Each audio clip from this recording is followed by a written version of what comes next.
أعوذ بالله من الشيطان الرجيم. بسم الله الرحمن الرحيم.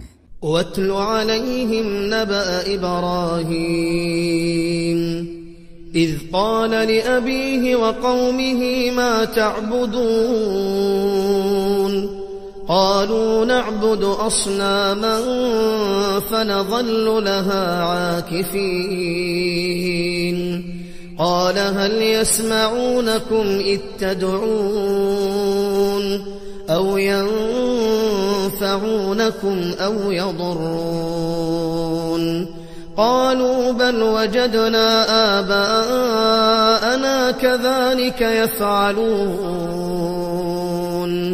قال أفرأيتم ما كنتم تعبدون أنتم وآباؤكم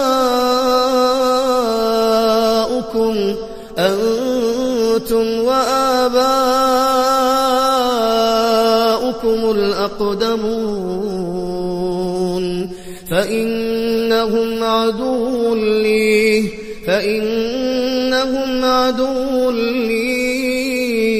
إلا رب العالمين.